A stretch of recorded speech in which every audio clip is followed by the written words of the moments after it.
بسم اللہ الرحمن الرحیم۔ السلام علیکم۔ آج کی تازہ اور اہم معلومات کے ساتھ آپ کی خدمت میں حاضر ہے۔ آج کی یہ معلومات طلبہ اور نوجوانوں کے لیے ہے۔ محترمہ مریم نواز صاحبہ کی طرف سے طالب علموں اور نوجوانوں کو موٹر سائیکل دینے کا باقاعدہ اعلان۔ یہ طالب علم اور نوجوان کس طرح حاصل کر سکتے ہیں، ڈاؤن پیمنٹ کتنی ہوگی اور اس کی قسط کیا ہوگی، جانیے مریم نواز صاحبہ کی زبانی۔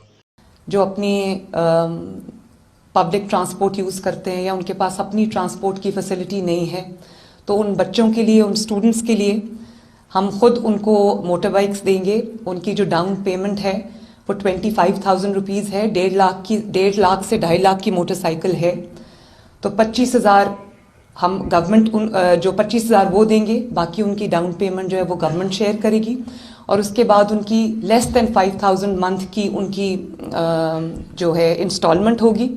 5,000 سے میں نے اس کو نیچے رکھا ہے تاکہ جو بچے جن اسٹوڈنٹس کو ضرورت ہے اور وہ اپنے فیملی کے لیے بھی ٹرانسپورٹ کی فیسلٹی پرووائڈ کر سکتے ہیں، یونیورسٹی، کالج آنے جانے کے لیے بھی، اپنے انسٹیٹیوشن میں آنے جانے کے لیے اگر وہ یہ چیز اویل کر سکتے ہیں تو ہم نے یہ رکھا ہے۔ 20,000 از اے لٹل نمبر، لیکن آنے والے سالوں میں، مہینوں میں اس کو میں بہت زیادہ انشاءاللہ تعالیٰ بڑھاؤں گی، اور 2 سال میں لیس دین 5,000 ان کی قسط ہے۔ 2 سال میں ان کی جو موٹر سائیکل ہے اس کی وہ ان کی ہو جائے گی اور ان کی قسط جو ہے وہ ختم ہو جائے گی۔